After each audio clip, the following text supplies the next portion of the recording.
الحمد لله رب العالمين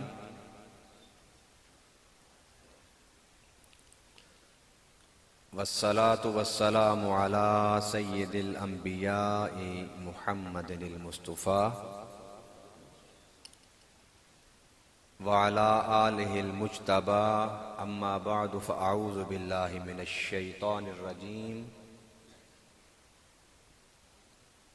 بسم الله الرحمن الرحيم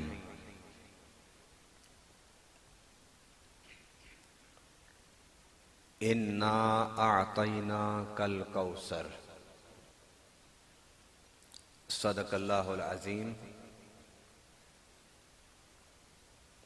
قال رسول الله صلى الله عليه وسلم الفاطمة بضعة مني قال الله تعالى في القرآن المجيد والفرقان الحميد فإنه نزله على قلبك صدق الله وصدق رسوله النبي الكريم قال الله تعالى في شان حبيبه مخبرا وآمرا إن الله وملائكته يصلون على النبي يا أيها الذين آمنوا صلوا عليه وسلموا تسليما اللهم صل على سيدنا ومولانا محمد وعلى آل سيدنا ومولانا محمد وبارك وسلم وصلوا عليه الصلاة والسلام عليك يا رسول الله الصلاة والسلام عليك يا نبي الله الصلاة والسلام عليك يا شفيع المذنبين وعلى آلك وأصحابك وأهل بيتك يا محمد رسول اللہ صلی اللہ علیہ وسلم۔ اللہ تعالیٰ کی توفیق سے رحمت للعالمین صلی اللہ علیہ وسلم کی نظر عنایت سے آج ہم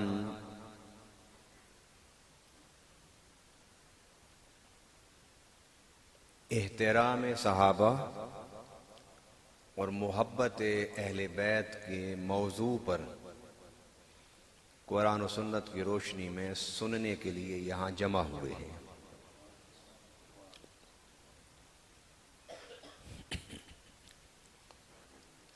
رب العالمین ان محفلوں میں ہمارا آنا، بیٹھنا، سننا، سنانا اپنی بارگاہ میں قبول فرمائے۔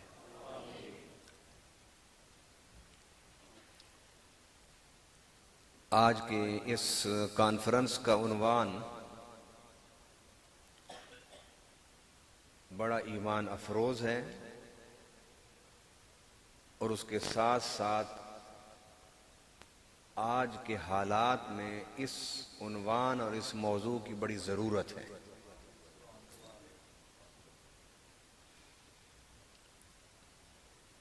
اس موضوع پر آگے بڑھنے سے پہلے قرآن پاک کی جو آیت میں نے تلاوت کی ہے اس کا سادہ ترجمہ۔ رب العالمین نے فرمایا اِنَّا أَعْطَيْنَاكَ الْكَوْثَرَ۔ پیارے نبی صلی اللہ علیہ وسلم، اللہ نے آپ کو کوثر عطا فرما دی۔ یہ اس کا ترجمہ مفسرین فرماتے ہیں کہ لوگوں نے نبی پاک صلی اللہ علیہ وسلم کے بارے میں یہ کہنا شروع کیا کہ اس کی مخالفت نہ کرو، اس لیے کہ مخالفت کرنے کی ضرورت نہیں، کچھ عرصے کے بعد جب یہ دنیا سے جائیں گے تو ان کا نام و نشان ویسے ہی مٹ جائے گا۔ ان سے پوچھا گیا کہ کیوں؟ انہوں نے کہا نہ تو اس کا کوئی بھائی ہے، نہ اس کا کوئی بیٹا ہے، نعوذ باللہ ان کا نام لینے والا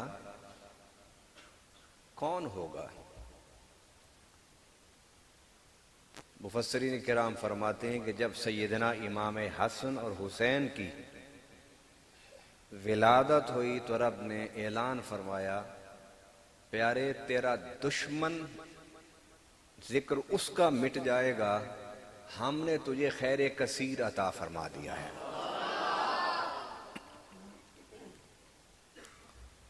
کیونکہ اس آیت کے آخر میں ہے کہ اِنَّ شَانِئَکَ، بلند آواز سے اِنَّ شَانِئَکَ، کہ تیرا دشمن وہ مقطوع ذکر بھی ہوگا اور مقطوع نسل بھی ہوگا۔ ابو جہل سے لے کر ابو لہب، عتبہ، شیبہ، ان سب دشمنان رسول صلی اللہ علیہ وسلم کو دیکھتے جائیے، ان کی ہسٹری پڑھتے جائیے، 4 8 بیٹے ہونے کے باوجود نسل ختم ہو گئی۔ اور ہم سب کے آقا و مولا حضرت محمد رسول اللہ صلی اللہ علیہ وسلم کے بارے میں کہتے تھے کہ ان کا ذکر تو مٹ جائے گا۔ نادانوں ذرا قبروں سے آ کر دیکھو کہ میرے آقا کا ذکر مٹا ہے یا بڑا ہے، بلکہ ان کو قبروں میں ہی پتہ ہوگا کہ ہر عاشق کی قبر میں بھی ذکر مصطفیٰ ہو رہا ہے۔ اگر کوئی عاشق نہیں ہے، کلمہ گو بھی نہیں، مسلمان بھی نہیں، جب وہ مر کے قبر میں جاتا ہے تو اس سے 3 سوال ہوتے ہیں۔ کتنے سوال؟ بتا تیرا رب کون ہے؟ جب وہ یہ جواب دے لیتا ہے تو پھر فرشتہ سوال کرتا ہے، بتا تیرا دین کیا ہے؟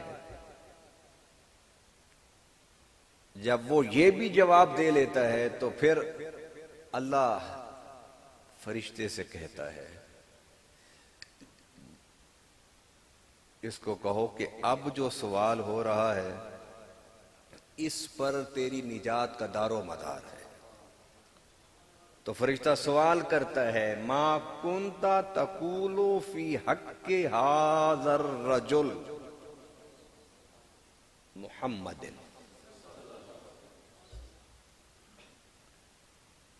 اب آپ دیکھیے،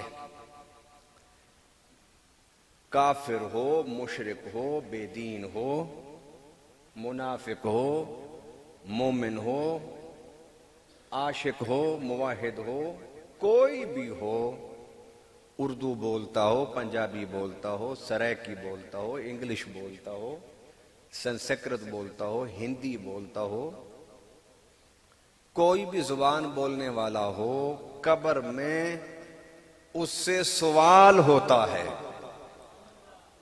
اور ان سوالوں میں ایک سوال میرے آقا کے بارے میں بھی ہوتا ہے، تم تو مٹانے آئے تھے مصطفیٰ کا ذکر، تو قبر میں جا کے پتہ چلا کہ زمین تو زمین، قبروں میں بھی مصطفیٰ کا ذکر ہو رہا ہے۔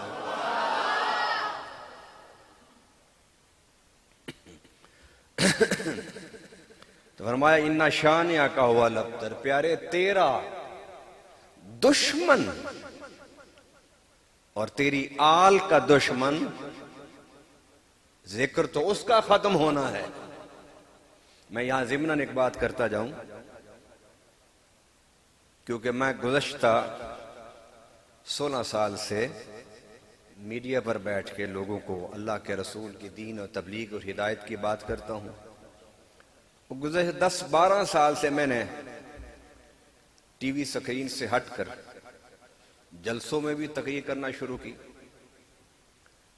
ہمارا کام ہے سمجھانا، جوڑنا، سیدھا راستہ دکھانا، حق کی بات بتانا، اور بھٹکے ہوئوں کو پکڑ کر حضور کے گنبد خضرا پر لانا۔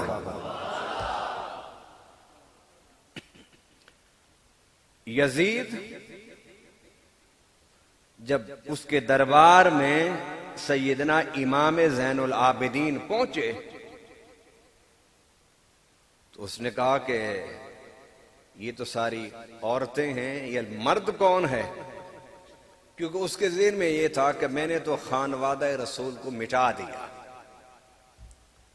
تو سیدنا امام زین العابدین بیمار تھے، لیٹے ہوئے تھے، پوچھا یہ کون ہے؟ کہا یہ تو حسین کا بیٹا زین العابدین ہے۔ اس نے کہا کہ اس کو قتل کرو، تم نے اس کو کیوں چھوڑا ہوا ہے؟ تو سیدہ زینب کبریٰ سلام اللہ علیہا شیرنی کی طرح اٹھ کے کھڑی ہوئی۔ آپ نے فرمایا جو شہید ہو گئے وہ رب کی رضا پر شہید ہوئے، تیرے دربار میں بیٹھے ہوئے تجھ میں اور تیرے فوجیوں میں اگر ہمت ہے تو ذرا زین العابدین کا بال تو توڑ کے دکھائیں۔ ایک زین العابدین بچے، کتنے بچے؟ ایک زین العابدین بچے۔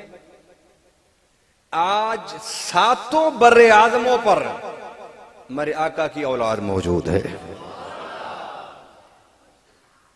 اور یزید جس کے 7 بیٹے تھے، یزید جس کے آج کہیں بھی اس کی نسل کی کوئی خبر، کیونکہ ان شانئک ھو الابتر۔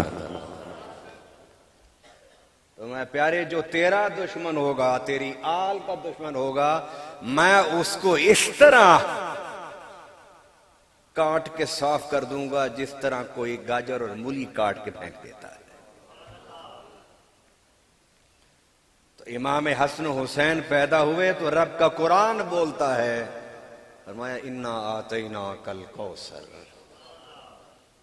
پیارے ہم نے تجھے خیر کثیر دے دیا۔ اب زمین پر بھی تیرا ذکر، تیری آل کا ذکر، قبر میں بھی تیرا ذکر، اور حشر میں بھی، بلند آواز سے، حشر میں بھی، سینے کا زور لگا کہ کیا یہ حشر میں بھی؟ کس طرح حشر میں ہوگا؟ میرے آقا صلی اللہ علیہ وسلم فرماتے ہیں الحسن والحسین سیدہ، جس کو یہ حدیث نہیں آتی میں اسے سننی نہیں مانتا۔ الحسن والحسین سیدہ شباب، میرے حسن اور حسین جنتی نوجوانوں کے سردار ہیں۔ اب جنت میں جا کے دیکھو، بغیر حسن و حسین کے نہیں جا سکو گے۔ تو پھر قیامت کے دن ذکر ہو رہے نہیں ہو رہے؟ جبرائیل آواز دیں گے، اے اہل معاشر اپنی نظریں جھکا لو۔ جبرائیل کیا آواز دیں گے؟ اے اہل معاشر اپنی نظریں جھکا لو۔ ادب سے سارے نظریں جھکا لیں گے، ادب سے سارے نظریں، لیکن دل میں سوال ہوگا کہ پل صراط پر تو بڑے لوگ گزرے ہیں، جبرائیل نے آواز نہیں دی، اب یہ کون آ رہا ہے کہ فرمائے جا رہے نظریں جھکا لو؟ قریشی صاحب یہ نقطہ بڑا توجہ طلب ہے۔ نظریں جھکا لو، سوال کرنے کی کسی میں جرت نہیں۔ نبی، رسول، صحابی، تابی، ولی، شہید، غازی، مجاہد، متقی، مومن، مسلم، سب اپنی نظریں جھکا لیں گے، مگر دل میں سوال ہوگا کہ آ کون رہا ہے عظمت والا؟ تو اللہ کہے گا جبرائیل ان کو بتا دو۔ تو جبرائیل کہیں گے کہ حسن و حسین کی اماں آ رہی ہے، سارے نظریں جھکا لو۔ تو میرے آقا صلی اللہ علیہ وسلم فرماتے ہیں کہ سب کی نظریں جھکی ہوئی ہوں گی، مگر سادات کو اجازت ہوگی کہ اپنی شان والی اماں کو دیکھ لیں۔ وہ قیامت کے دن نظریں اوپر اٹھا کے دیکھیں گے کہ ہماری اماں کا گزر ہو رہا ہے۔ تو بتاؤ پھر قیامت میں اہل بیت کا ذکر ہے یا نہیں ہے؟ اچھا، اہل بیت کا دنیا اور قبر اور آخرت میں تو ذکر ہے ہی۔ مجھے کوئی بھی تم میں سے، علماء میں سے، فضلاء میں سے اولیاء میں سے، غازیان اسلام میں سے، شہدائے دین متین میں سے، تابعین میں سے، صحابہ میں سے کوئی تم کھڑا ہو کے یہ اعلان کر کے ذرا مجھے دکھا دے کہ وہ یہ کہے کہ میں نماز تو پڑھوں گا لیکن مصطفیٰ اور اس کی آل پر درود نہیں پڑھوں گا، اور یہ بتا دے کہ پھر اس کی نماز بھی قبول ہوتی ہے یا نہیں ہوتی۔ اہل بیت پر جتنی کتابیں لکھی جاتی تھیں، ایک دور ایسا آیا کہ ان کتابوں کو جلا دیا جاتا، ان کتابوں کو دریا برد کر دیا جاتا۔ تو کسی نے کہا کہ یہ اہل بیت کی شان پر لکھنے جانے والی کتابوں کو کیوں جلاتے ہو؟ انہوں نے کہا کہ ہم یہ چاہتے ہیں کہ اہل بیت کا ذکر اور محبت لوگوں کے دلوں سے ختم ہو جائے، لوگوں تک اہل بیت کا ذکر نہ پہنچے۔ تو کسی عشق والے نے ان کو کہا، ارے نادانو، ساری کتابیں بھی تم دریا میں ڈال دو تب بھی اہل بیت کا ذکر ختم نہیں ہو سکتا، اس لیے کہ جب بھی کوئی سجدہ رکوع کر کے بیٹھے گا نماز میں، جب تک اللہم صلی علی محمد والا آل محمد نہیں پڑھے گا اس کی نماز نہیں ہوگی۔ اگر ذکر اہل بیت میں جانا چاہتے ہو تو پہلے نماز کو ختم کرو۔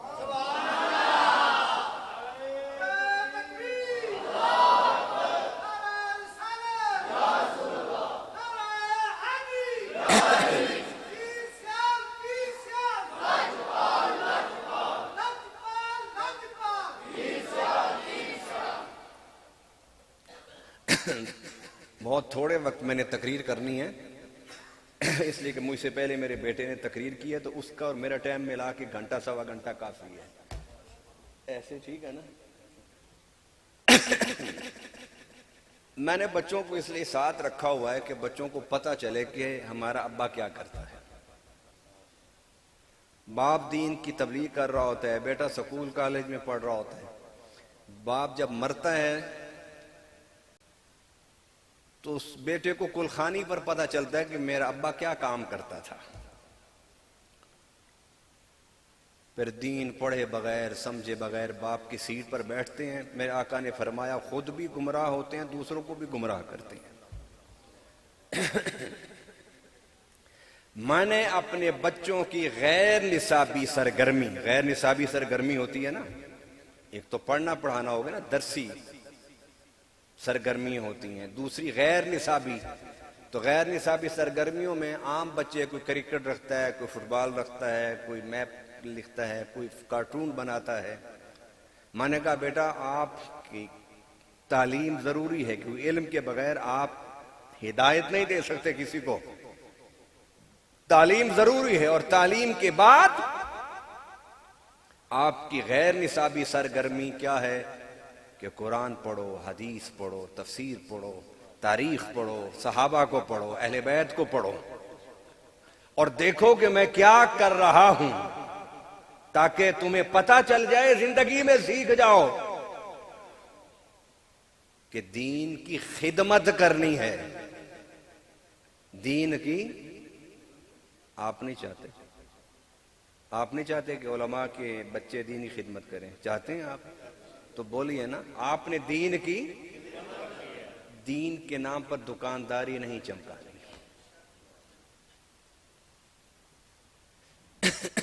اس لیے رات کی اس پہر میں، کل ایک ہی چھٹی ہے بچوں کو، میں نے کہا چلیں بھائی میرے ساتھ چلیں، حضور کی نعت پڑھو۔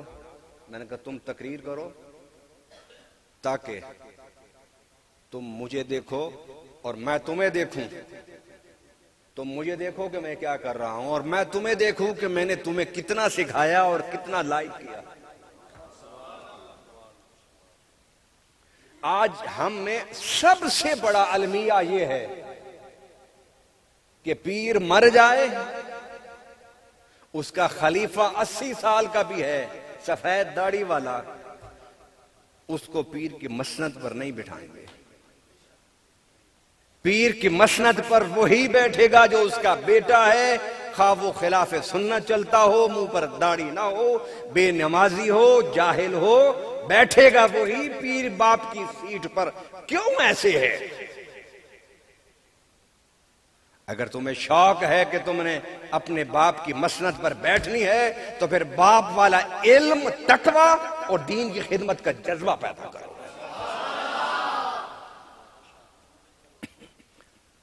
میں یہ نہیں سمجھتا کہ جو اپنی گدیوں پر اپنے جاہل بچوں کو بٹھا کے گئے ان کے ساتھ قبر میں کیا ہو رہا ہوگا، مگر میں یہ چاہتا ہوں کہ رب مجھ سے نہ پوچھے کہ تو اپنی سیٹ پر جاہل اور بے دین بچوں کو کیوں بٹھا کر آئے۔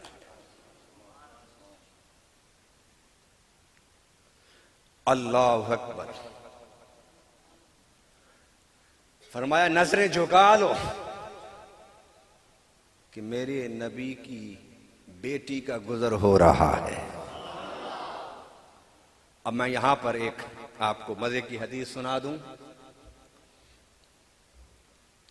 کہ حضرت عبداللہ ابن عمر رضی اللہ تعالی عنہما کو ان کے والد حضرت عمر امیر المؤمنین رضی اللہ تعالی عنہ وسلام اللہ علیہ، انہوں نے 500 مال غنیمت میں سے دیا۔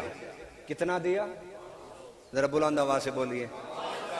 باہر والے ذرا ٹھنڈی ہوا میں بیٹھے ہیں وہ بھی بول دیں تاکہ ذرا گرم ہو جائے گا ایمان کا جذبہ۔ حسن و حسین آئے تو ان کو کتنا دیا؟ 1000 اپنے بیٹے کو 500 اور علی کے بیٹوں کو بلند آواز سے یہ یاد کیجئے، میں یاد کرا رہا ہوں آپ کو، میں سبق پڑھا رہا ہوں، میں بولتا جاؤں آپ سننے کے بعد بھلاتے جائیں تو اس کا تو کوئی مزہ نہیں نا۔ کچھ 2 سبق کی باتیں بھی یاد کر لو بھائی، اور یہی حدیث ہی یاد کر لو۔ میرا یقین ہے کہ قبر میں کوئی فرشتہ نہیں روکے گا۔ 1000 سیدنا امام حسن امام حسین کو مال غنیمت میں سے دیا، اور اپنے بیٹے کو کتنا دیا؟ بیٹا کہنے لگا ابا جان، مولا علی کی شادی تو مدینہ میں ہوئی ہے، تو یہ مدینہ میں شہزادے پیدا ہوئے ہیں، میں تو اس وقت مسلمان ہوا کہ جب مکہ کی دھرتی پر کلمہ پڑھنا ایسے تھا جس طرح پھانسی کے پھندے کو گلے میں ڈالنا ہو۔ کلمہ پڑھنا ایسے تھا جس طرح انگاروں پر لیٹنا ہو۔ کلمہ پڑھنا ایسے تھا کہ جس طرح ہاتھ اور پاؤں میں میخیں گاڑنا ہو۔ کلمہ پڑھنا ایسے تھا کہ فاقوں اور بھوک کے راستے پر چلنا ہو۔ میں نے ہجرتیں کی، میں نے نبی کے ساتھ 30 غزوات لڑے۔ یہ شہزادے تو اس وقت ماں کی گود میں بھی کھیل رہے تھے۔ خدمات میری زیادہ اور ہدیہ ان کو زیادہ۔ میرا ایمان یہ کہتا ہے کہ حضرت عبداللہ ابن عمر رضی اللہ تعالیٰ عنہ خود نہیں بولے، رب نے کہا بول جا۔ تو بولے گا، عمر جواب دے گا تو قیامت تک کے لیے مسئلہ حل ہو جائے گا۔ ذرا بلند آواز سے کہیے، جو سیدنا عمر کو مانتا ہے بلند آواز سے کہے۔ سیدنا عمر فاروق رضی اللہ تعالی عنہ نے فرمایا ابوہما خیر من ابیک و امہما خیر من امک۔ اے میرے بیٹے عبداللہ، ان دونوں کی ریس نہ کرنا، اس لیے کہ ان کا باپ تیرے باپ سے بہتر، ان کی ماں تیری ماں سے افضل۔ فرمایا کہ پہلے ان جیسا باپ اور ماں لیا، پھر ان کی ریس کرنا، پھر ان کی ریس کرنا۔ اللہ کے بندو، اہل بیت کا کوئی مقابلہ ہو سکتا ہے؟ مگر یاد رکھو، میں ایک جملہ بولا کرتا ہوں، یاد رکھیے میرے ویسے تو کہتے ہیں نا کہ وہ کسان کا بیٹا بچپن سے ہی اس کو کھیتی باڑی کا پتہ ہوتا ہے نہیں ہوتا؟ لوہار کے بیٹوں کو بچپن سے ہی پتہ چل جاتا ہے کہ لوہا کیسے کاٹنا ہے، کیسے کوٹنا ہے۔ سونار کے بیٹے کو پتہ ہوتا ہے کہ سونا کیسے بنانا ہے، زیور کیسے تیار کرنا ہے، بچپن سے ہی۔ میرے والد کیونکہ عالم تھے، میں بچپن سے ہی ان کی گود سے ہی میں نے سیکھنا، سننا اور سمجھنا شروع کر دیا، لیکن شعور کے ساتھ مجھے پڑھتے پڑھاتے ہوئے 30 سال ہو گئے۔ شعور کے ساتھ میں اپنے 30 سالہ شعور کے ساتھ دین کے مطالعے کا نچوڑ ایک جملے میں آپ کو دینا چاہتا ہوں، اور اس کے بدلے میں نذرانہ لینا چاہتا ہوں، اور وہ نذرانہ کیا ہوگا کہ آپ دل کھول کے ایک دفعہ سبحان اللہ کہہ دیں گے۔ وہ نچوڑ کیا ہے؟ ہم اہل سنت کو اہل بیت سے محبت کرنا سکھایا ہی صحابہ نے ہے۔ ہمیں اہل بیت سے محبت کرنا کس نے سکھایا؟ ارے جو معلم ہوں احترام محبت اہل بیت کا، تم انہیں کہتے ہو کہ وہ دشمن اہل بیت تھے۔ اللہ کی قسم میں ایک بات اس لیے نہیں کر رہا کہ میں اہل سنت ہوں، لیکن میں سچی بات رب کی قسم اٹھا کے آپ کو کہہ رہا ہوں، ہمارے مسلک میں کسی کی اہانت گستاخی تو دور کی بات ہے۔ ہم تو وہ لوگ ہیں کہ حضور کے در پر پھرنے والے اگر کتا بھی نظر آ جائے تو اس کی بھی مٹی کے لگنے والی خاک کو چوم لیتے ہیں۔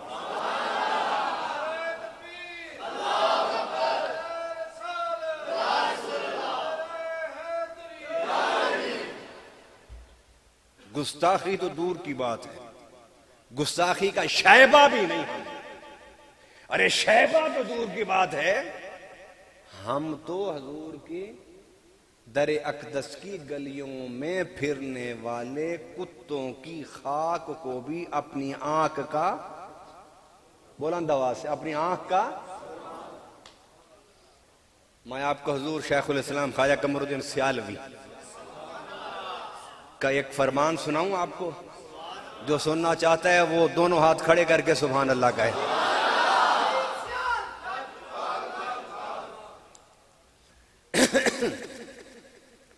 آپ جب بھی اذان سنا کرتے تھے تو اشہد ان محمد رسول جب سنتے تھے تو حدیث میں ہے کہ جواب میں کہا کرو قرۃ عینی بک یا رسول اللہ۔ کیا کہو جواب میں؟ حضور آپ کے نام نامی، آپ کے ذات کے تصدق سے میری آنکھوں کی ٹھنڈک ہے۔ مگر حضور شیخ الاسلام رحمت اللہ علیہ اس جملے میں تھوڑا سا اضافہ فرماتے تھے۔ کیا فرماتے تھے؟ قرۃ عینی بک یا رسول اللہ، حضور آپ کی وجہ سے تو میری آنکھوں کی ٹھنڈک ہے۔ یہ نہیں فرماتے تھے، آپ فرماتے تھے قرۃ عینی بقدم اقلابک یا رسول اللہ، حضور آپ کی گلی میں پھرنے والے کتوں کے قدموں میں میری آنکھوں کی ٹھنڈک ہے۔ کسی نے کہا حضور حدیث یہ ہے اور آپ نے تھوڑا سا لفظ اضافہ کر کے یوں فرماتے ہیں، یہ کیوں؟ آپ نے فرمایا تہاڈا مقام ہوئے گا کہ تسی او کہندے رہو، میرا مقام تو یہ ہے کہ میں یہ آکھاں کہ حضور تہاڈے کتیاں دی پیراں دی خاک میری آنکھاں دی ٹھنڈک ہے۔ فرمانے لگے میں اس درجے کا نہیں ہوں، ابھی میں تو اس درجے پر بھی نہیں اپنے آپ کو سمجھتا کہ حضور کے در کے کتوں کی خاک بھی اپنی آنکھوں کی ٹھنڈک کہوں، مگر کہوں اس کے علاوہ تو کیا کہوں؟ تم کہتے رہو کہ قرۃ عینی بک یا رسول اللہ، لیکن قمر الدین مرتے دم تک کہتا رہے گا حضور آپ کے کتوں کی مٹی میری آنکھوں کی ٹھنڈک۔ نعرہ تکبیر، نعرہ رسالت، نعرہ تحقیق، نعرہ حیدری، لجپال لجپال،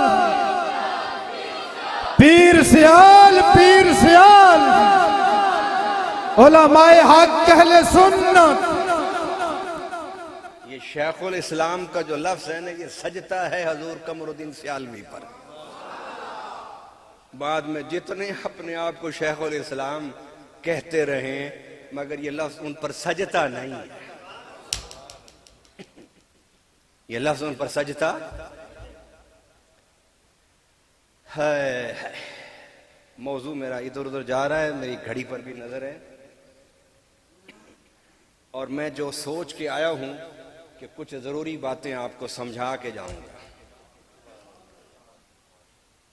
تو سیدنا عمر فاروق رضی اللہ تعالی عنہ نے فرمایا کہ اے عبداللہ، ان کی ریس نہ کرنا، ان کا ابا تیرے ابے سے، ان کی اماں تیرے اماں سے بہتر ہے. بتاؤ کس نے ادب سکھایا محبت اہل بیت کی؟ بلند آواز سے کہیے. سیدنا عمر فاروق نے. ٹھیک ہے، تو خدا کی قسم مجھے تو اہل بیت کا در ہی نظر نہیں آتا تھا، مجھے تو عمر فاروق پکڑ کے چھوڑ گئے. ایک اور حدیث سناؤں آپ کو، آپ نے پہلے سنی نہیں ہوگی پہلے نہیں سنی ہوگی، اور آپ نے بعد میں سچے سچے بتانا ہے کہ کس نے یہ حدیث پہلی سنی تھی. میں صرف 2 سال سے اس حدیث کو بیان کر رہا ہوں، بڑی مشکل سے تلاش کی میں نے یہ حدیث. سیدنا امام حسین رضی اللہ تعالیٰ عنہ وعلیہ السلام، یار اس پر بھی لڑائی ہو رہی ہے کہ علیہ السلام کہنا ہے یا رضی اللہ کہنا ہے. یار لڑنا چھوڑ دو. جن کا تم ذکر کر رہے ہو نا، یہ لڑنے والے نہیں تھے، یہ پیار کرنے والے تھے. یہ لڑنا کہاں سے سیکھا ہے ہم نے؟ رضی اللہ عنہ. سنیے، یہ بھی میں مسئلہ حل کرتا جاؤں. اللہ راضی ہو گیا. کیا ہو گیا؟ بلند آواز سے کہیے، بلند آواز سے. جو رضی اللہ ہوتا ہے نا، وہی علیہ السلام ہوتا ہے. نہیں سمجھ آئی؟ جس سے رب راضی ہوتا ہے اسی پر تو سلامتیاں اترتی ہیں. علیہ السلام کا مطلب کیا ہے؟ اللہ کی طرف سے کیا ہو. تو جس سے رب ناراض ہوگا اس پر سلامتی اترے گی. یہ تو جھگڑنے والی بات ہی نہیں ہے، تو سمجھنے والی بات تھی. شاید سمجھایا نہیں کسی کو، ورنہ آپ تو بہت سمجھدار ہیں. ارے راضی اللہ ہو عنہ، اللہ راضی ہو گیا. جس سے رب راضی اسی پر تو سلام ہوتے ہیں، اور جس سے رب ناراض ہو اس پر سلام ہوتا ہے. میں اکثر کہتا ہوں شیعہ علماء کو، میرے پاس سارے آتے ہیں. کیوں آتے ہیں سارے؟ اس لیے کہ میں حضور خواجہ معین الدین چشتی اجمیری کا ماننے والا ہوں. وہاں سارے آتے تھے.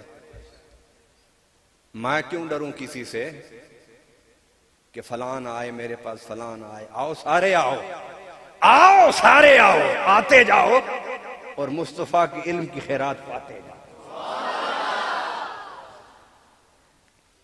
اللہ اکبر. مولا علی کرم اللہ تعالی وجہ الکریم، امام حسن امام حسین جمعے کی تیاری کر کے مسجد نبوی میں آئے، بیٹھ گئے. سیدنا امام حسین اٹھے سیدھا منبر پر. کدھر گئے؟ اور منبر پر بیٹھے تھے امیر المؤمنین سیدنا عمر فاروق رضی اللہ تعالی وعلیہ السلام. کیا فرق پڑتا ہے اس میں؟ میں آپ کو کہتا ہوں السلام علیکم، آپ کیا کہیں گے مجھے؟ تو آپ نے مجھ پر سلام بھیجا، میں نے تو عمر فاروق پر نہیں سلام بھیج سکتے؟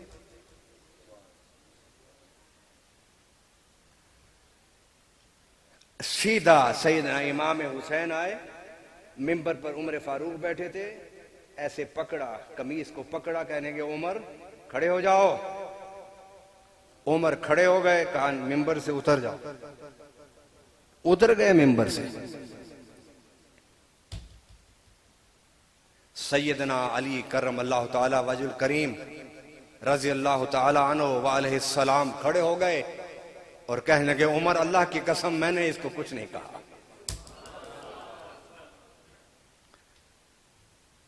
میں نے مولا علی اصل میں بتانا چاہتے تھے ان لوگوں کو جو کہتے ہیں کہ ابو بکر و عمر نے خلافت پر قبضہ کر لیا. تو انہوں نے کہا نہیں میں نے نہیں سکھایا. اگر میں نے کچھ کرنا ہوتا تو میرا نام حیدر کرار ہے.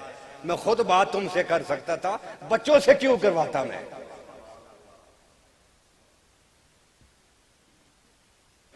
آپ خاموش ہو گئے, بیٹھ گئے, منبر سے اتر گئے.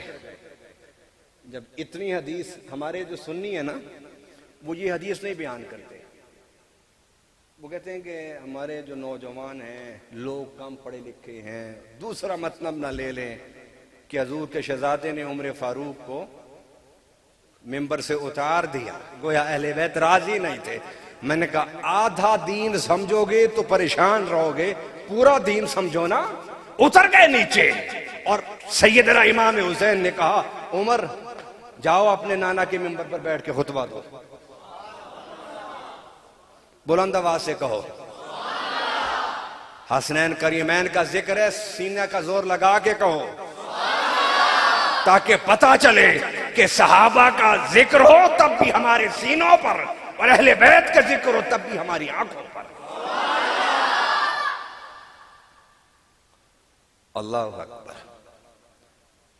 آپ نے فرمایا حسین میرے نانے کا منبر کہاں سے آیا؟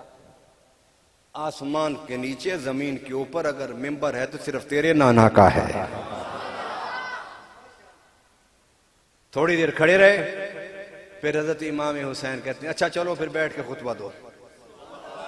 بلند آواز سے آپ کی سبحان اللہ سے مجھے پتہ چلے گا کہ آپ میری باتوں پر کتنے راضی ہو.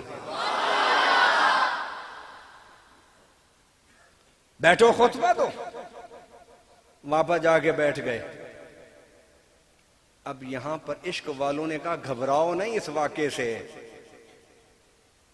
اس واقعے کو پورا سمجھ لو. سیدنا عمر فاروق رضی اللہ تعالی عنہ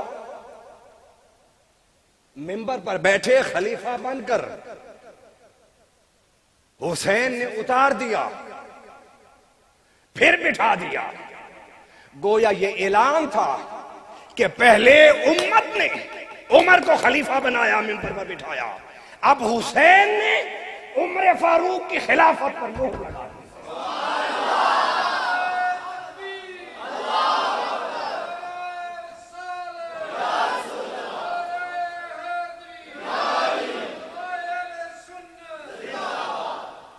اب عمر کی خلافت پر مہر لگا دی.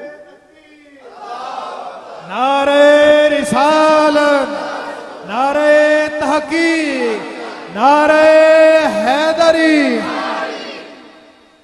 عمر فاروق کی خلافت پر مہر لگا دی کس نے؟ امام حسین نے. مولا علی سامنے بیٹھے ہیں. اس کو تھوڑا سا اس طرح لے لو نا, اور خدا کی قسم میں آپ کو یہ بات سمجھا کے جانا چاہتا ہوں. قرآن میں بھی ہے یُدِلُّ بِهِ کَثِیرًا وَیَهْدِی بِهِ. اس علاقے میں مجھے تقریر کرنے کا تھوڑا سا مزہ اس لیے آتا ہے کہ جس اجتماع میں بھی میں آدھی آیت پڑھتا ہوں تو سامعین اس آیت کو مکمل کرتے ہیں. یہ بھی حضور شیخ الاسلام کا فیض ہے. فرمائے اس قرآن سے بہت سارے لوگ گمراہ ہوں گے, اور اسی قرآن کو پڑھ کر بہت سارے لوگ فیض یاب ہوں گے, ہدایت پائیں گے. اب اس واقعے کو کیوں چھپاتے ہو؟ ڈنکے کی چوٹ پر بیان کرو, مگر ساتھ یہ بھی بتاؤ پہلے امت نے بٹھایا تھا پھر اہل بیت نے بٹھا دیا. ارے عمر تو اتر گئے تھے نا. اگر کہتے ابا علی آ جاؤ منبر پر بیٹھو خالی میں نے کرا دیا ہے, یہ نہیں کہا, اتار کر دوبارہ بٹھا کے قیامت تک اعلان کر دیا خبردار اہل بیت کی محبت کرنے والا وہ حلالی ہو نہیں سکتا جو عمر کی خلافت پر اعتراض کرے.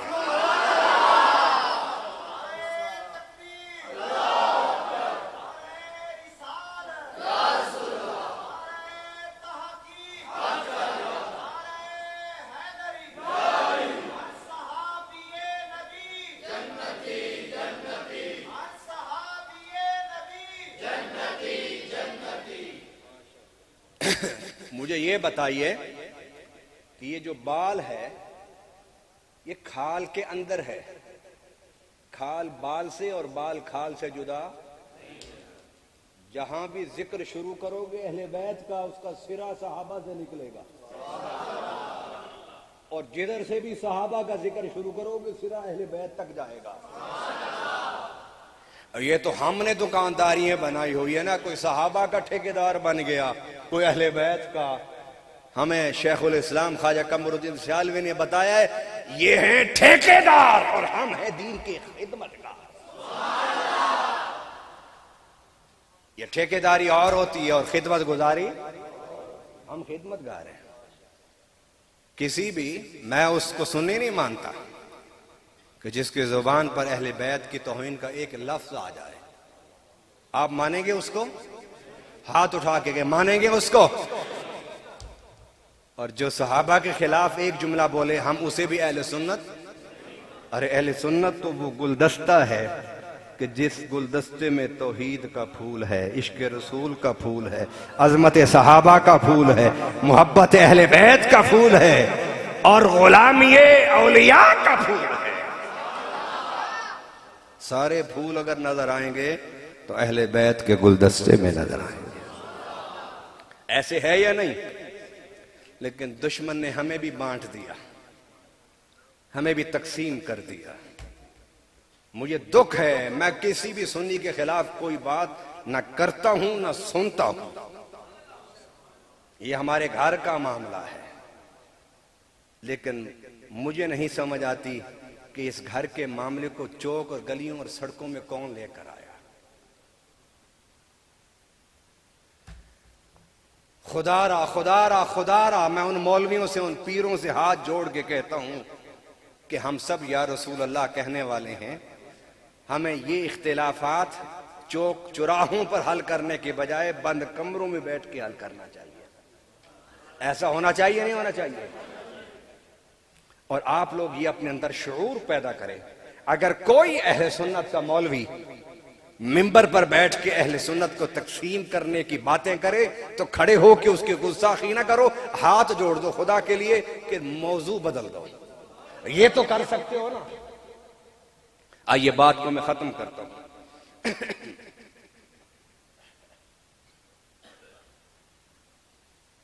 میں صرف یہ جو آخری بات کر رہا ہوں،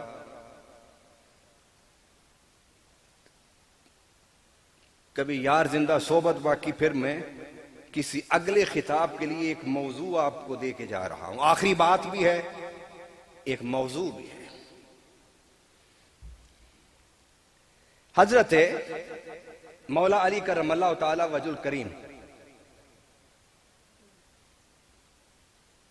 جب پہلی دفعہ رشتہ مانگنے گئے تو کس نے بھیجا تھا؟ نہیں پتا آپ کو؟ حضرت ابو بکر، عثمان و علی نے۔ مولا علی نے کہا مجھ میں جرت نہیں ہے کہ میں حضور سے کہوں میں جاؤ تم مانگو تو صحیح، بلکہ یہ تو دربار ایسا ہے کہ اسے بن مانگے ہی مل جائے۔ وہ تو دلوں کے بھید جانتے ہیں نا۔ مولا علی کرم اللہ تعالی وجہ الکریم گئے اور حضور بیٹھے تھے، سر جھکا کے بیٹھ گئے۔ حضور مسکرائے، فرمایا علی کس لیے آئے ہو؟ علی کس لیے آئے ہو؟ چپ علی۔ پھر پوچھا، چپ۔ کہ حضور آپ کی گود میں پلا ہوں، اپنے گھر میں ہی رکھ لو۔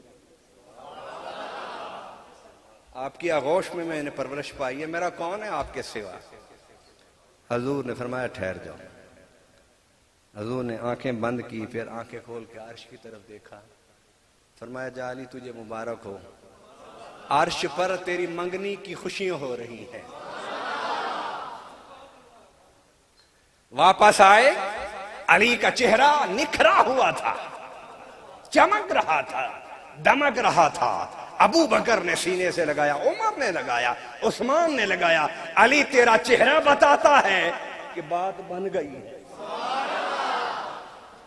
تو پہلے مبارکباد دینے والے بھی وہ اور رشتہ مانگنے کے لیے بھیجنے والے بھی۔ اور دشمنان صحابہ کہاں بھاگ کے جاؤ گے؟ اللہ تمہارے دلوں کو صاف کر دے. دعائیں کیا کرو، ان سے نفرت نہ کیا کرو، نہ لڑا کرو، دعائیں کیا کرو، اللہ ان کے سینوں کو صحابہ کی محبت سے آباد کر دے. اس کے بعد فرمایا علی تمہارے پاس ہے کوئی شادی کے خرچہ خرچہ؟ کہ حضور میں تو آپ کے گھر رہتا ہوں، میرے پاس کیا ہوگا؟ فرمایا کچھ ہے؟ کہ حضور ایک زرہ ہے. فرمایا جاؤ عثمان کے پاس جاؤ. یہ میں باتیں ان کی کتابوں سے سنا رہا ہوں، حوالہ نہیں ہے میں دے رہا، لیکن ان کی کتابوں سے. میں مناظرہ نہیں کرتا، میں نصیحت کرتا ہوں. مناظرے میں ضد آ جاتی ہے، نصیحت میں اللہ کسی نہ کسی وقت دل کو نرم کر دیتا ہے. ان کی کتابوں میں ہیں یہ ساری باتیں، ہماری کتابوں میں تو ہیں ہی. عثمان غنی رضی اللہ تعالیٰ عنہ کے پاس گیا، کہا عثمان یہ زرہ میری لے لو، میں نے شادی کرنی ہے، خرچہ کرنا ہے. تو عثمان غنی فرماتے ہیں کہ دل میں نے سوچا کہ یہ تو زرہ 5-10 درہم کی ہے، تو اس سے شادی کیسے ہوگی علی کی؟ شاید خرچہ کرنا، گھر بنانا، ضرورت کا سامان لانا، ولیمہ کرنا. تو سیدنا عثمان غنی نے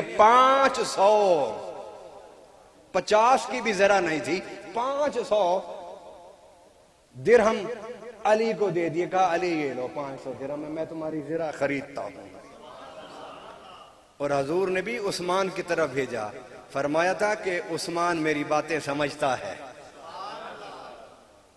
جب علی جانے لگے تو حضرت عثمان نے کہا کہ میں نے تیری زرہ خرید کے 500 تجھے دے دیے، اب یہ زرہ میں تجھے واپس تحفے میں دیتا ہوں، زرہ بھی واپس کر. اور جاتے ہوئے کہا عثمان رضی اللہ تعالیٰ عنہ نے، علی گھبرانا نہیں، شادی کے لیے گھر بھی میں بنا دوں گا. گھر بھی بنا کے دیا.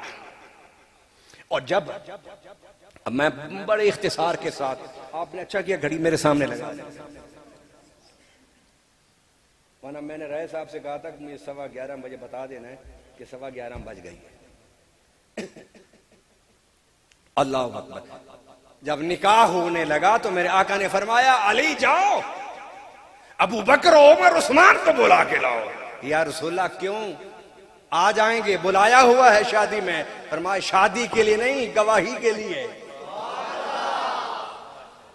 تاریخ کی کتاب تو پڑھو یار. مولا علی کی شادی کے گواہ بھی ابو بکر و عمر عثمان ہیں. ایک دفعہ خاتون جنت مولا علی میں اختلاف ہو گیا، تو خاتون جنت اپنے بچوں کو لیا اور حضور کے گھر آ گئی. تو مولا علی پیچھے سے وہ بھی آ گئے، لیکن گھر نہ آئے. گھر سامنے مسجد نبوی کے تھا، تو مسجد نبوی میں آ کے بیٹھ گئے. ابھی نماز میں وقت تھا تو بیٹھے بیٹھے نیند آ گئی بچوں کی محبت میں. ضد نہ کیا کرو مردوں، ضد نہ کیا کرو. اگر جڑیں مرد ہو تو پھر کسی طاقتور سے لڑا کرو، ان بیویوں سے عورتوں سے نہ لڑا کرو.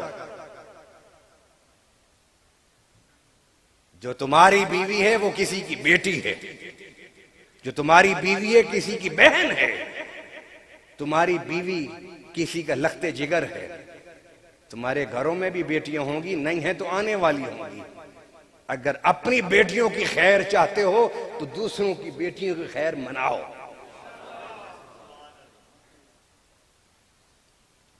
اللہ اکبر. حضور صلی اللہ علیہ وسلم کو پتہ تو چل گیا کہ دونوں میاں بیوی میں کوئی تھوڑا سا اختلاف ہو گیا.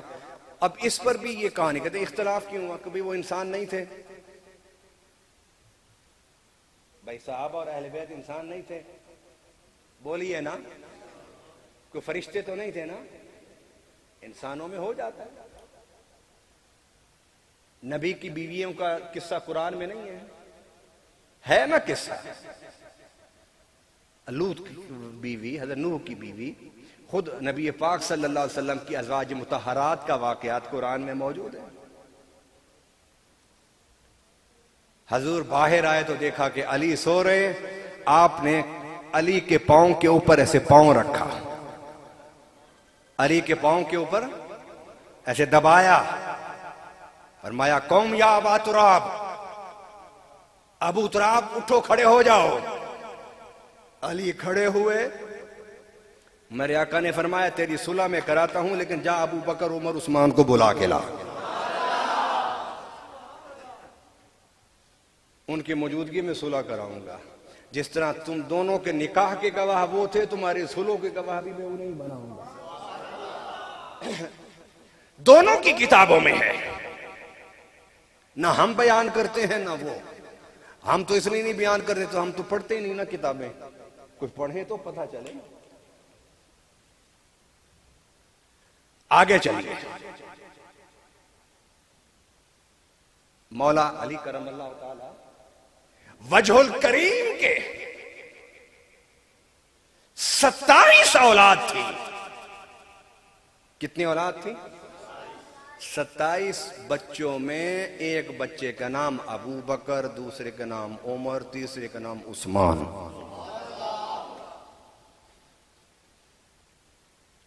حضرت بی بی شاہر بانو جو شاہ ایران کی بیٹی تھی، نام شاہ جہان تھا، بعد میں اسلام میں جب آئیں تو پھر شہر بانو نام ہو گیا۔ ان کے شک میں اطہر سے امام زین العابدین پیدا ہوئے۔ جب شہر بانو آئی تو دنیا امڑ آئی کہ یہ شہزادی کون ہے۔ تو سیدنا عمر فاروق رضی اللہ تعالیٰ عنہ نے، امیر المومنین تھے، یعنی دوسرے لفظوں میں بادشاہ تھے، آپ نے شہزادی کا نکاح اپنے بیٹے سے کرنے کے بعد فرمایا شہر بانو گھبرا نہیں، اگر تو شاہ ایران کی بیٹی ہے، ایران کے بادشاہ کی بیٹی ہے، تو میں تجھے نکاح کے لیے اس کا بیٹا دوں گا جو تو جہان کا بادشاہ ہے۔ تو شہر بانو کی شادی مولا علی کے بیٹے امام حسین سے ہوئی۔ ان کے عقیدے کے مطابق میں بات کر رہا ہوں، آئیے ان کے عقیدے کے مطابق بات سمجھاؤں۔ ان کے ہاں 12 امام ہیں۔ کتنے امام ہیں؟ ان میں پہلے امام، ماشاءاللہ بڑے ہی سادے لوگ، پہلے امام حضرت علی، دوسرے امام حضرت امام، تیسرے امام حضرت امام، اور چوتھے امام امام زین العابدین۔ یہ چوتھے امام زین العابدین شہر بانو سے پیدا ہوئے، اور یہ شہر بانو تحفہ تھا اہل بیت کی طرف میرے عمر فاروق کا۔ یہ 4 امام، تو 4 کے بعد باقی کتنے امام بنے؟ 10 امام، اور امام زین العابدین کو ملا لیں تو کل امام کتنے بن گئے؟ 11 امام۔ یہ 11 امام ان کے پیدا ہوئے حضرت شہر بانو سے، جس حضرت شہر بانو کو حضرت امام حسین کو عمر فاروق نے عطا فرمایا، نکاح پڑھایا اور ان کے گھر بسایا۔ یہ تمہارے 11 امام جو ہم بھی انہیں امام مانتے ہیں، ارے یہ تحفہ فاروقی ہے۔ بات ایک بھی غلط نہیں کروں گا اور کسی پر تان بھی نہیں کروں گا، یہ حقیقت ہے، یہ ہماری کتابوں میں بھی ہے، ان کی کتابوں میں بھی۔ اب آئیے بات کو سمیٹتا ہوں، یہ ایک موضوع ہے۔ سیدنا امام حسن، امام حسین، اور ان کے بعد 11 ائمہ جو دنیا میں ان کے لیے بھی سر آنکھوں کا سر پر تاج ہیں اور ہمارے بھی سر کا تاج ہے۔ ان 11 ائمہ میں، بلکہ آپ یوں کہہ لیجئے 14 کے 14 اماموں میں، ہر امام کی اولاد میں ابو بکر، عمر، عثمان اور عائشہ کے نام موجود ہیں، اور حضرت امام حسن حسین یہ داماد ہیں۔ یہ کیا ہیں؟ کن کے؟ حضرت عثمان غنی کے داماد ہیں، یہ عثمان غنی کے۔ ارے ابو بکر عمر عثمان اگر دشمن ہوتے اہل بیت کے تو حسن و حسین عثمان کے داماد بنتے، داماد بنتے۔ اگر آپ 14 ائمہ کی تاریخ کو اٹھا لیں، میرے پاس کتابیں موجود ہیں گاڑی میں ساتھ لایا تھا لیکن میں اس موضوع کی طرف ذرا دیر سے آیا۔ میں اس موضوع کو اگلے کسی پروگرام، آج کی آخری بات کو اگلے کسی پروگرام کے لیے موضوع بنا کے چھوڑنا چاہتا ہوں۔ 14 کے 14 اماموں کے گھر میں یہ سارے ائمہ کے نام، سارے صحابہ کے نام اور ام المومنین حضرت عائشہ صدیقہ کا نام موجود تھا۔ بس آخری بات، آپ میں سے جتنے لوگ بیٹھے ہیں تھوڑے یا زیادہ، مجھے یہ بتائیے آپ میں سے کسی کے بچے، بھتیجے، بھانجے، پوتے، نواسے کا نام یزید ہو؟ ذرا ہاتھ کھڑا کریں۔ کیوں نہیں رکھا؟ کیوں نہیں رکھا؟ بولیے، صرف ایک آدمی کو جواب دے دے، میں سب کی طرف سے۔ دشمن اہل بیت۔ ارے ہم 14 صدیوں سے دشمنیاں نبھا رہے ہیں کہ ہم نے یزید کا نام نہیں رکھنا۔ نہیں سمجھ آئی آپ؟ ہم 14 صدیوں سے اہل بیت سے محبت نبھا رہے ہیں۔ اہل بیت کے دشمنوں سے دشمنی رکھی ہوئی ہے کہ ہم اپنے گھر میں یزید کا نام، بلند آواز سے، یزید کا نام، یہ اہل بیت سے کیا کر رہے ہیں؟ ہم محبت نبھا رہے ہیں۔ یہ اہل بیت کے دشمنوں کے ساتھ دشمنی نبھا رہے ہیں کہ گھر میں ہم یزید کا نام نہیں آنے دیتے۔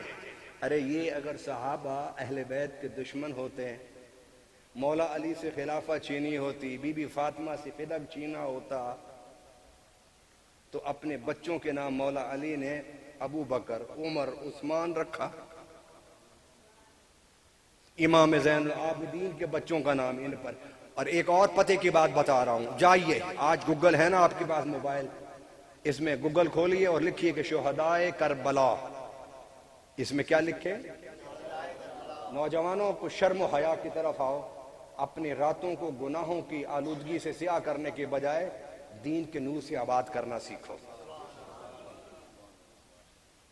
اس میں صرف لکھ دو گوگل میں جا کے شہدائے کربلا۔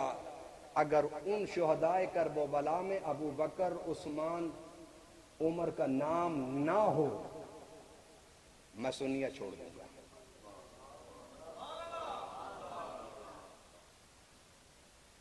اگر شہدائے کربلا میں جو امام حسین پر قربان ہوئے، مولا علی اور امام حسن کے بچوں کے حوالے سے لکھا ہے کہ ان کے فلاں فلاں فلاں بیٹے کربلا میں امام حسین پر قربان ہو گئے۔ ان قربان ہونے والے بچوں میں نام ہے، ایک کا نام ابو بکر ہے، ایک کا نام عمر ہے، ایک کا نام عثمان ہے۔ واہ علی، تو اتنا بہادر ہو کے ڈر گیا، نعوذ باللہ نعوذ باللہ نعوذ باللہ، تو ڈر گیا۔ ارے جو راہ مرحب سے نہ ڈرا، اس نے کسی سے کیا ڈرنا تھا؟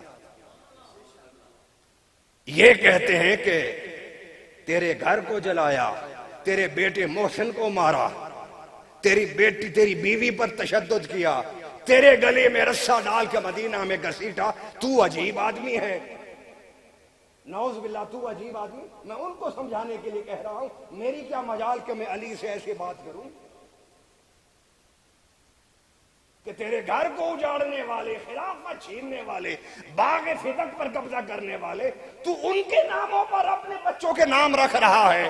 ہم تو تمہاری دشمنی کو دشمنی اپنی سمجھ کر اور تمہاری محبت کی بنیاد پر اپنے سینوں میں تمہاری محبت رکھے، ہم تو تمہارے کسی دشمن کا نام اپنے بچوں کا نام رکھنے کے لیے تیار نہیں۔ اگر کوئی رکھ دے تو قطع تعلقی کر لیتے ہیں۔ آپ کیسے امام ہیں؟ نہیں سمجھ آئی؟ یقیناً امام علی بڑی شان والے، بڑی جرت والے، بڑی بہادری والے، ہرگز وہ دشمن نہیں تھے صحابہ کے، اور نہ صحابہ دشمن تھے ان کے، وہ تو شیر و شکر تھے۔ وہ کیا تھے؟ شیر و شکر تھے۔ یہ جتنی میں نے آخری جو 2-4 منٹ بات کی ہے، یہ سب ہم سب کی کتابوں میں ہے، لیکن خدا کے لیے ہمیں پڑھنے کی توفیق ہو نا۔ میں تو کہتا ہوں، آپ سے بھی کہتا ہوں کہ آپ کسی عالم مقرر کی بات نہ مانیے۔ آج ہر بات موبائل کے اندر موجود ہے۔ میں اپنے ان دوستوں کو بھی کہتا ہوں کسی ذاکر کی بات نہ مانو خدا را، اس لیے کہ قبر میں کسی ذاکر نے نہیں آنا، قبر میں اللہ کی پہچان، دین کی معرفت اور مصطفیٰ کی غلامی بچائے گی۔ اپنے عقیدے کو درست کرو، خدا را اپنے دلوں کو صحابہ اور اہل بیت کی محبت سے آباد کرو، محبت سے آباد کرو، محبت سے شاد کرو۔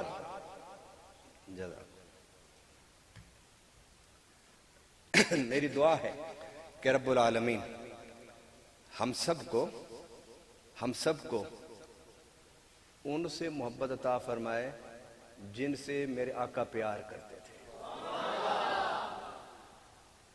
اور دیکھیے، میں ایک حدیث اور سنا دوں آپ کو، جو سننا چاہتے ہیں ہاتھ کھڑا کریں۔ امام زین العابدین کی بات سنا دیتا ہوں۔ آپ بیٹھے تھے حضور کے گنبد خضرا پر، تو بیٹھے ہوئے چند لوگ آئے، انہوں نے کہا کہ بتاؤ ابو بکر عمر کا کیا رتبہ اور کیا مقام ہے؟ کیا سوال کیا؟ امام زین العابدین سے پوچھا کہ ابو بکر عمر کا کیا رتبہ اور کیا؟ نہیں سمجھ آئی سوال کی؟ آپ کو سمجھ آئی ہے؟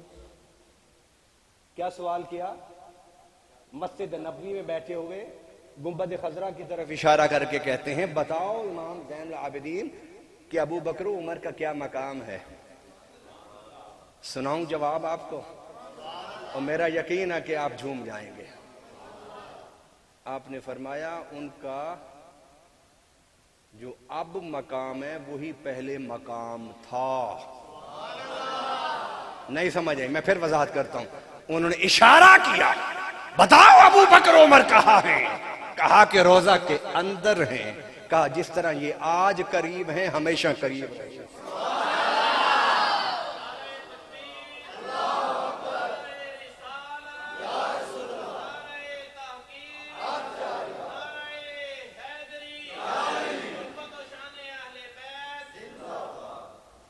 فرمایا کہ تم مجھ سے پوچھتے ہو کہ ان کا کیا مقام ہے یا کیا مقام تھا، دیکھنا ہے تو آج دیکھ لو، جو آج مقام ہے یہی پہلے مقام تھا۔ آج بھی ساتھ ہے اور کل بھی۔ وَقَضَا نُحْشَرُ يَوْمَ الْقِيَامَةِ، میرے آقا نے فرمایا ہم اس طرح، دونوں چل رہے تھے مدینہ کی گلی میں تینوں، فرمایا ہم اسی طرح جیئیں گے، اسی طرح مریں گے، اسی طرح اٹھیں گے۔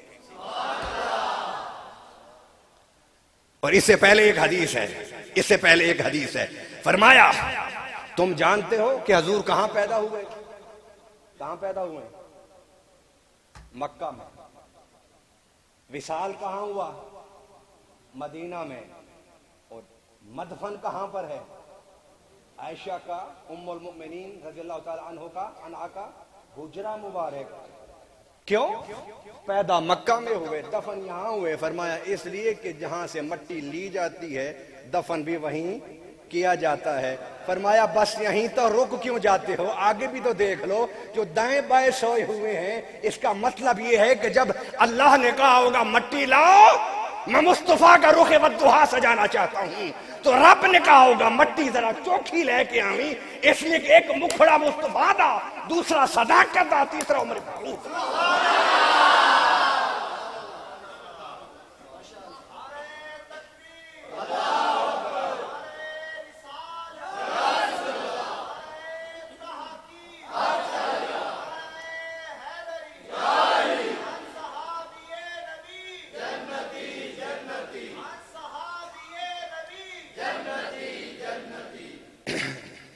منہا خلقناکم وفیہا نعیدکم ومنہا نخرجکم تارۃ اخری۔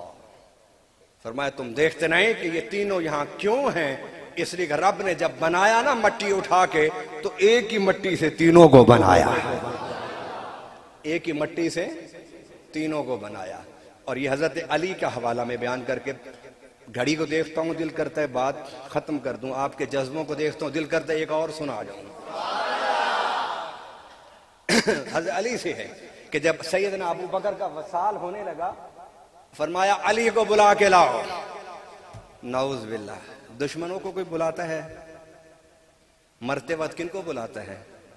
اپنے پیاروں کو، بیٹوں کو، بیوی کو، جو جس سے زیادہ پیار ہوتا ہے اسی کو بلائے۔ فرمایا مولا علی کو بلا کے لاؤ، میرا آخری وقت ہے۔ علی آئے، کہا علی تیرے ان ہاتھوں نے مصطفیٰ کو غسل دیا ہے، مجھے بھی غسل تو دینا۔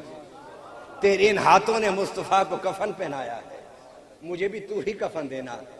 ان ہاتھوں سے تو نے مصطفیٰ کی میت کو درود و سلام کے لیے رکھا، میری میت کو بھی تو ہی رکھنا، جنازہ بھی تو پڑھانا، اور میری میت لے جا کر حضور کے گنبد خضرا کے دروازے کے سامنے تو رکھنا۔ اور رکھنے کے بعد عرض کرنا یا رسول اللہ صلی اللہ علیہ وسلم آپ کا یار غار آیا ہے، آپ کا۔ مولا علی نے یہ سارے کام کیے اور پھر میت لا کے گنبد خضرا کے سامنے رکھی، عرض کی یا رسول اللہ ابو بکر کا حکم تھا کہ وہ کہتا تھا کہ کہنا یار غار آیا ہے۔ دروازہ کھولا، ارے سینہ کھول کے سبحان اللہ کہو، دروازہ کھلا، فرمایا جلدی کرو، ارے محبوب کو محب سے ملا دو، ارے جلدی کرو محب کو محبوب سے ملا دو۔ دروازہ اس طرح کھولا، آواز اس طرح آئی، لگتا ایسا تھا کہ حضور بھی جدائی میں بچھڑے ہوئے تھے، جلدی کیا کہ جلدی لاؤ اس کو میرے پاس۔ اچھا جب حضرت ابو بکر صدیق نے کہہ دیا تھا کہ دروازے پر رکھ دینا، دروازے پر رکھ دینا، اور حضور نے بھی فرما دیا تھا وَكَذَلِكَ نُحْشَرُ يَوْمَ الْقِيَامَةِ، ہم اس طرح کٹھے رہیں گے، کٹھے اٹھیں گے، تو پھر دروازے پر لا کے کیوں رکھا؟ پھر دروازے پر لا کے کیوں رکھا؟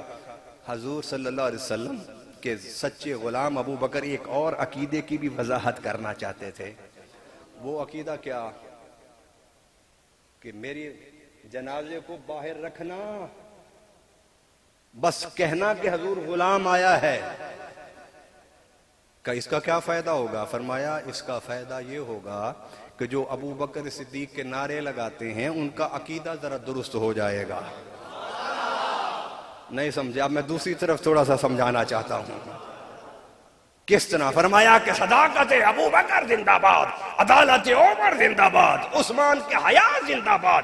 ارے گلی گلی نگر نگر کے نعرے لگانے والوں آؤ، ابو بکر یہ سمجھانا چاہتے ہیں دنیا سے جاتے ہوئے کہ نبی وہ ہو نہیں سکتا جو بے خبر ہو، وہ اتنا باخبر ہوتا ہے کہ اس کا غلام جب دروازے پر پہنچتا ہے تو دروازہ خود کھل جاتا ہے۔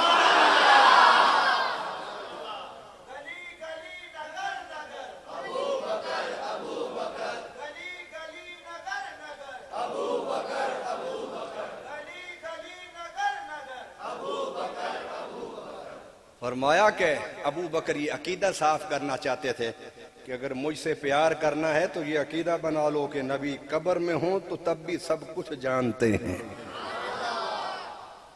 وہ کیسے سن لی آواز مولا علی کی؟ انہوں نے کہا کہ حضور آپ کا یار غار آیا ہے، تو سنا تو دروازہ کھولا نا، دروازہ تو پھر کھولا نا، اور پھر میرے آقا کا حکم تو دیکھیے کہ کنڈی کسی نے کھولی نہیں، کنڈی خود کھلی۔ کہا کہ تو کیسے کھل گئی؟ کہنے لگے جب آقا نے فرما دیا تو میں کسی کھولنے والے کا انتظار کیسے کرتی؟ میں نے کہا تاخیر نہ ہو جائے، بس ادھر مصطفیٰ کا حکم آیا، ادھر کنڈی کھولی، دروازہ کھل گیا۔ ارے صحابہ کو وہ ماننے والے ہوتے ہیں جو صحابہ کا عقیدہ رکھیں۔ صحابہ کا عقیدہ یہ ہے کہ نبی زمین پر ہو تو عرش تک جانتے ہیں، عرش پر ہوں تو زمین کو جانتے ہیں، زمین کے اوپر ہوں تب بھی سب کچھ جانتے ہیں، قبر کے اندر ہوں تب بھی جانتے ہیں کہ میرا یار غار آ گیا۔ اللہ اکبر۔ یہ تو اتنا پیارا ذکر ہے کہ ختم ہی نہیں ہوتا۔ اللہ ہم سب کو ان پیاروں کے ساتھ، حضور کے عاشقوں کے ساتھ، صحابہ کے ساتھ، تابعین کے ساتھ سچی محبت عطا فرما دے. وما لینا الا البلاغ المبین. اللہم صلی علی سیدنا مولانا محمد وعلی آل سیدنا مولانا محمد مبارک وسلم وصلوا علیہ. اے باری تعالیٰ، اہلیان چک نے جو یہ خوبصورت پروگرام ترتیب دیا، اللہ ان کے گھروں میں برکتیں عطا فرما دے. فرحان کے دادا اور دادی کے لیے دعا کریں جن کی ایصال ثواب و مغفرت کے لیے محفل کی گئی. اللہ ان کی مغفرت فرما، اور ان کے ساتھ جتنے لوگوں نے اس پروگرام کا اہتمام کیا، اللہ ان سب کے جو دنیا سے جائے ہوئے ماں باپ، رشتہ دار، آئندہ قارئ میں سب کی بخشش فرما دے. اہل بیت کے محبت کا صدقہ سب کے مغفرت فرما دے. رسول اللہ کے اہل بیت کا صدقہ سب کی محبت، سب کی بگڑیاں سوار دے. سیدنا ابو بکر صدیق، عمر فاروق، عثمان غنی، مولا علی، امام حسن حسین، امام زین العابدین، امام باقر، امام جعفر، امام جتنی بھی ائمہ ہیں، اللہ قیامت تک تیرے پیارے نبی صلی اللہ علیہ وسلم کی اولاد ہے، سب کے درجات کو بلند فرما دے. اہل بیت کی محبت کا صدقہ اللہ ہمارے ایمان کو درست فرما دے. اللہ ہمیں صحابہ کی غلامی عطا فرما، صحابہ کی غلامی عطا فرما، صحابہ کی غلامی عطا. ہمارے ملک میں استحکام عطا فرما، ہمارے ملک میں امن عطا فرما. اللہ ہم سب کو صحابہ کی محبت پر جمع فرما دے. ہم سب کو اہل بیت کی محبت پر جمع فرما دے. ہم سب کو حضور کی غلامی پر جمع فرما دے. ہم سب کو اللہ کی توحید پر جمع فرما دے. اے اللہ ہمیں اولیاء کرام سے وابستگی عطا فرما دے. اے اللہ جنہوں نے تھوڑا خرچ کیا، زیادہ خرچ کیا، سب کی جھولیوں کو بھر دے. کروڑوں کروڑوں عطا فرما دے. ان کے گھروں میں امن عطا فرما، ان کے گھروں میں سکون عطا فرما، ان کے گھروں میں قرار عطا فرما. اے اللہ جو دور سے آئے، قریب سے آئے، سب کی جھولیوں کو بھر دے. میرے ساتھ جو ساتھی لاہور سے ہیں، اللہ ان کی بھی مشکلات کو آسان فرما، ان کو بھی رزق عطا فرما. اے باری تعالیٰ جنہوں نے صدارت کی، ساتھ بزرگ بیٹھے ہیں، دائیں بائیں جتنے ہیں، اے اللہ ہم سب کا خاتمہ ایمان پر فرما، ہم سب کا خاتمہ ایمان فرما. اے اللہ یہ جو نوجوان ہیں، اے اللہ یہ جو نوجوان ہیں ہمارے مسلک کے ابابیل ہیں، اے اللہ ان کو قوت عطا فرما، ان کو طاقتیں عطا فرما، ان کو ہمارے مسلک کا پاسبان بنا دے، انہیں ہمارے مسلک کا محافظ بنا دے. اے باری تعالیٰ ہم سمجھتے ہیں کہ ہم تیرے دین کی حفاظت کر رہے ہیں، ہم فانی لوگ ہیں، دنیا سے چلے جانا ہے. تو نے اپنے دین کی حفاظت خود کرنی ہے. اپنے دین کی حفاظت کے لیے تو نے خود بندے پیدا کر دینے ہیں، تو نے خود لوگ کھڑے کر دینے ہیں. ہمارے بچپن اور جوانی میں بڑے علماء تھے، بڑے علماء تھے. ہم سوچتے تھے کہ یہ دنیا سے چلے گئے تو ہمارے مسلک کا کیا بنے گا، لیکن اللہ جس کو چاہتا ہے اپنے مسلک کی خدمت کی توفیق دیتا ہے. اے اللہ جتنے علماء، جتنے مشائخ تیرے پیارے حبیب کے دین کا کام کر رہے ہیں، سب کی حفاظت فرما. اہل سنت کو اتحاد عطا فرما، اہل سنت کو اتحاد عطا فرما. اہل سنت کی لڑائیوں کا خاتمہ فرما، ہمارے آپس کی جھگڑوں کا خاتمہ فرما. اور جو اس جھگڑوں کو پھونک مار کے بڑھا رہے ہیں، اللہ ان کو ہدایت نصیب فرما دے، اللہ ان کو ہدایت نصیب فرما دے. اس علاقے والوں پر اپنی رحمت فرما دے. ہماری مسلح افواج کو قدم قدم پر کامیابیاں عطا فرما. اے اللہ سرحدوں پر، بلوچستان میں جہاں جہاں دہشت گرد اس ملک کے لیے، اس ملک کے خلاف کام کر رہے ہیں، اللہ ان کو دہشت گردوں کا خاتمہ فرما. ہماری فوج کو طاقت عطا فرما، ہماری فوج کو قوت عطا فرما. اے اللہ جہاں ہماری فوج قدم رکھے، اپنی طرف سے فتح عطا فرما دے. ہمارے ملک میں غربت بڑھ رہی ہے، اللہ اس غربت کا خاتمہ فرما. مہنگائی بڑھ رہی ہے، اللہ اس مہنگائی کا خاتمہ فرما. غریب پریشان ہے، تیری امت کا غریب پریشان ہے، اللہ اپنے حبیب کا صدقہ ہمیں عطا فرما دے. ہمیں اپنے حبیب کا صدقہ عطا فرما دے. آخری دعا کر رہا ہوں، اے اللہ ہمیں زندگی صحت کے ساتھ عطا فرما، خاتمہ ایمان کا فرما، قبر میں پیارے آقا کا دیدار عطا فرما، اور میدان حشر میں حضور کی شفاعت نصیب فرما. صلی اللہ تعالیٰ علی خیر خلقہ محمد و آلہ وصحبہ اجمعین.